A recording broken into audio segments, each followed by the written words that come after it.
I hear so many people speak about religious conversion and changing to a different faith, probably to hopefully live a better life.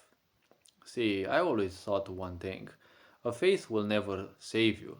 It can help you emotionally for a while, but sooner or later, even faith crumble. Yes?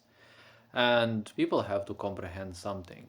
If someone wants to change their faith, their path of beliefs, the only reason they will do it is because they think the new path will give them something.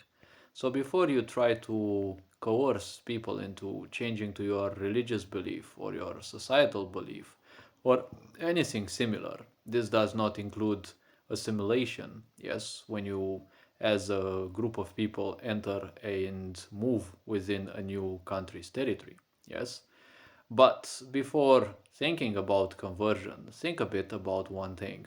What does your belief have that others can share? Yes? What is it in for the others? Because no one will join a new belief, whether religious or not, without gaining something. There are a lot of people who fool themselves around saying that money is not important. They don't care about money. Well, if you don't care about money, money won't care about you either. And I assure you, money can live without you, but you're not gonna live without money for too long. Yes? Unless you set yourself up a parameter somewhere outside of society where you can live outside the grids and, well, hopefully and preferably in a place where the climate doesn't change much. Yes, probably in a tropical region where you get sun and your plants and whatever food sources you have can thrive throughout the year. Yes. So the point is very simple. People will always require something. A religious belief doesn't give you anything physical, more or less, but it can give you hope. Yes, hope has been one of the strongest pillars of any human civilizations throughout the times, even if at times it was far fetched. But awareness has to increase slowly and surely through pain and regulation. This is the only way. Yes, people have been designing false gods, and religions kind of also uh, ironically counter themselves. If you're telling me that I'm not allowed to create any false god except the one that you're shoving down my throat or presupposedly doing that, my question is, how are you certain that that is the one and own true unique source of creation?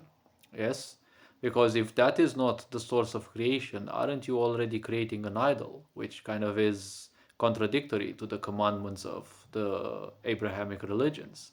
Yes, you're telling me that something is the truth, but you don't have any palpable support pillar for that. So isn't that falling it a bit outside of the situation? Because suddenly you're kind of lying. Yes, do not lie, do not deceive. But you're lying yourself first and foremost, because you're following the same trend that other people say, just so that you don't feel left out. Yes, that's how many beliefs entrench within the minds of people. They're afraid of being left out, of being called outcasts. Yes, because we are social beings. And in a society of abandonment, you have to learn how to manipulate them if that is your path in life. A religion will always be the best thing because it always offers nothing. It offers just some mystic protection and some mystic hope that's never gonna fulfill. The more people become slaves of desiring such aspects, the more they will export everything they achieve towards this so called divinity. Yes, they will export all their joy to the will of God or whatever they name their creation, and they export all their unhappiness to the suffering or the will for suffer of that God or the wrath of that God or whatever the belief may be about. Yes, the more you live in a society or in a system where everyone functions the same, the more you think that it's the will of that collective that you're suffering, or it's at times, if you transcend into a certain layer of madness, you think it's for the greater good of that collective that you suffer. Yes, you start suffering from what I call the Jesus syndrome. Yes, Well, this is an ironic name, yes, but it's not ironic towards towards Jesus himself, but a lot of people end up suffering from such a thing. They suddenly end up thinking that they are some kind of savior, that their pain is uplifting others. Their pain is, this can go even from Stockholm syndrome, yes, when people end up in toxic relationships, for example. In a sick society, well, everything is a toxic relationship, anyways, because society is no longer something that supports the people. It becomes the parasite that feeds off the people. And its only purpose is to feed people even more negativity so that they can feed their own dramas and they become vampiric and they hurt one another and they waste their entire life in this spectacle where they just pretend to be humans. They are fully disconnected from themselves. There is no more empathy within them.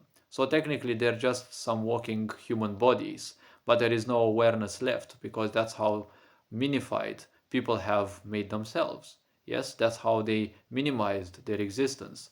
When they are constantly programmed by, well, stupid parenting or even toxic environments within society, that everything about them is bad. Even their God says that they're bad. Yes, you're being told that your creation is the ultimate good, but it will punish you unrelentingly. Yes, and how come that is the so-called God of creation? Doesn't sound that sounds actually like Satan? When you listen to Zionists, or well, let's say narcissists in general, their greatest weapon is your imagination. They're turning your imagination against you, and they're always reversing reality. So in this sick society, if you end up worshipping God, isn't it actually that you're probably, I'm just saying probably, you're worshipping the wrong God? Yes? Even in Christianity, you've got Easter, which, if you look, it is taken from pagan origins, and it's not something very Christian by design. It's not something too good necessarily.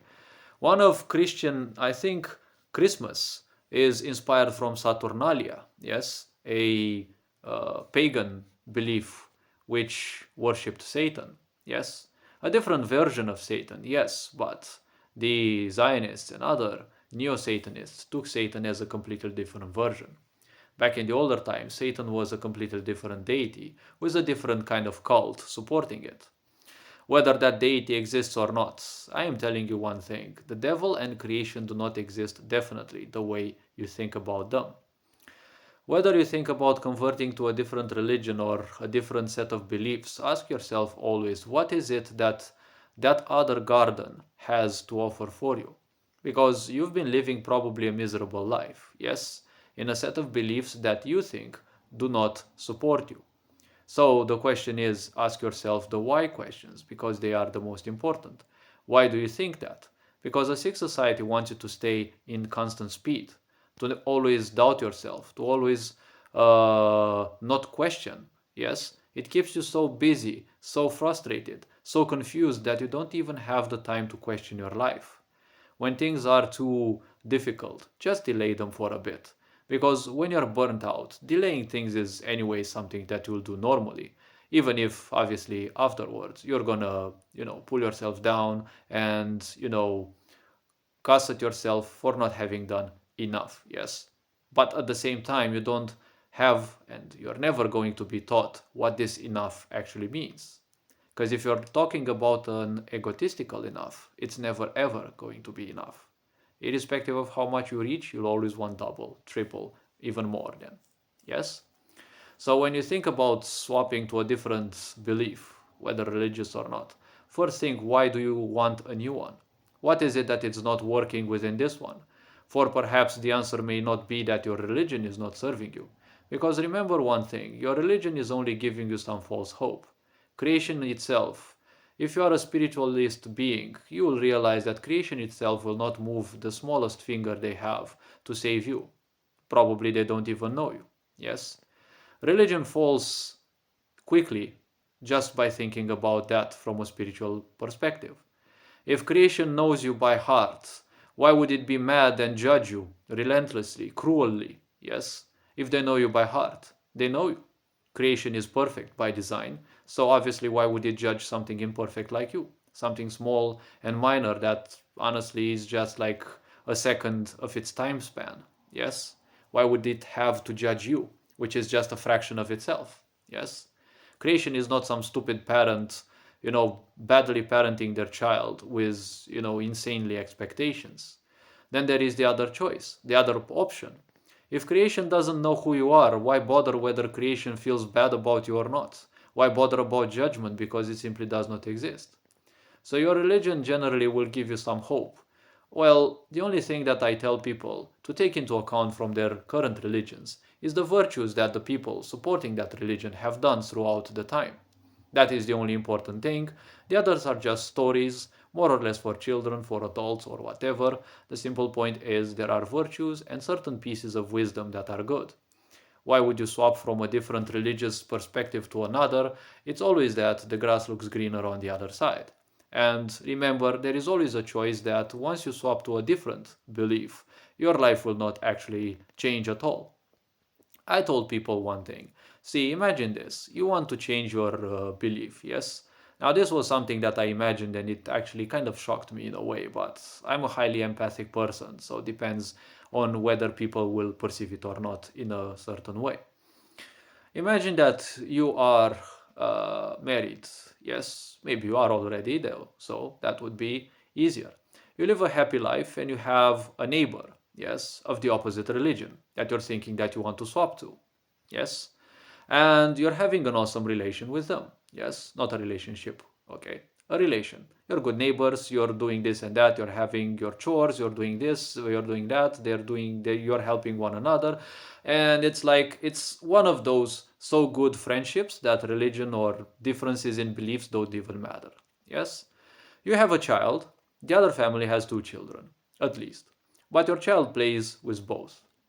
One day you look through the mirror how they play football. Accidentally, the ball, well, simply runs down the road, and, well, your neighbor's child, one of them, your child's best friend out of the at least two siblings that it's playing with, runs after the ball.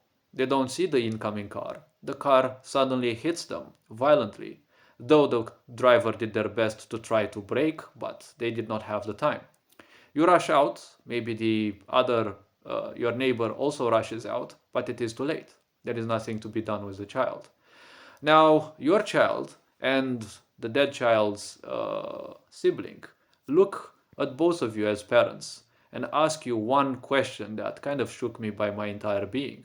Well, those who have seen the Vikings kind of probably already expect the question. And both the children are confused because of your silly religious belief. And they will ask both of you, because you're believing in a different thing, whether the dead child will be with the gods that you have, yes, aka the other god, or the god of their own parent. Yes, that is something that would shock me, because as a child, to have so much awareness and to induce so much confusion into a child, you have no idea how much confusion you can induce into a child with such differences of beliefs. Because don't forget, your children are just fertile ground. Why is a sick society always after your children? Because their minds are a fertile ground. Whatever they are fed, they cannot forget, nor do you.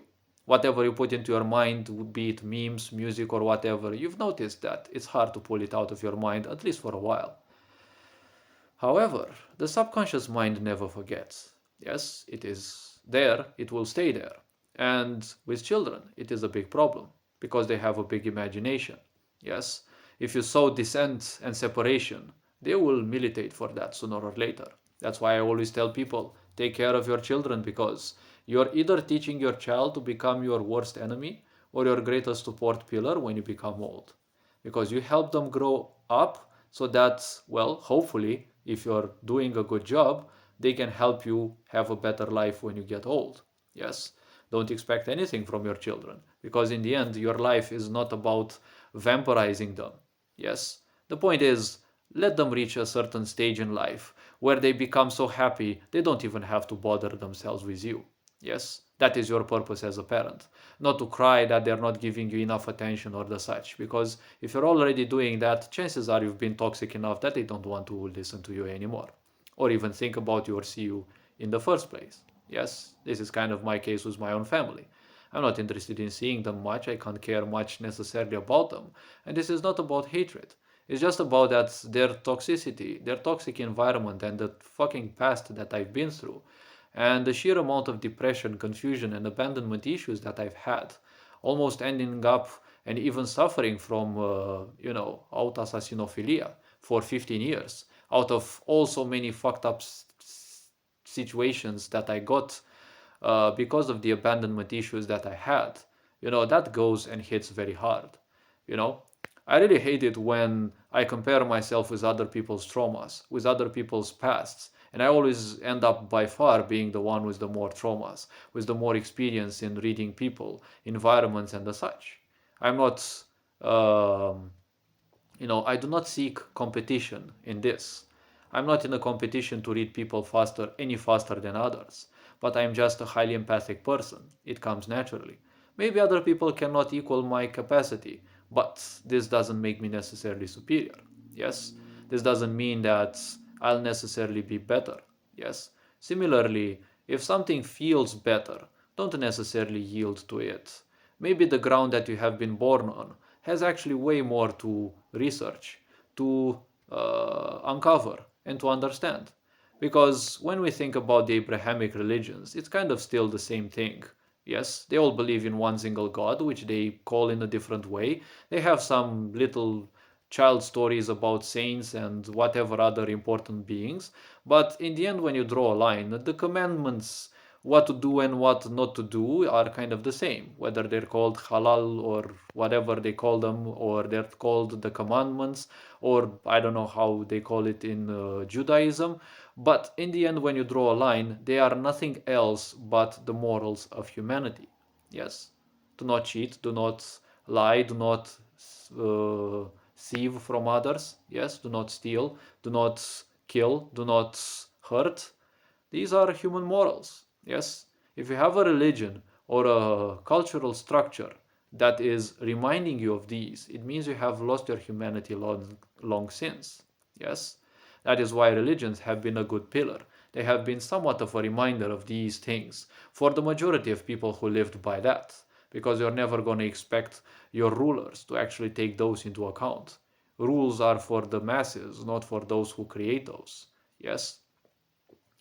So, the very simple point is whichever of the three Abrahamic religions you choose to believe in, they are kind of the same thing.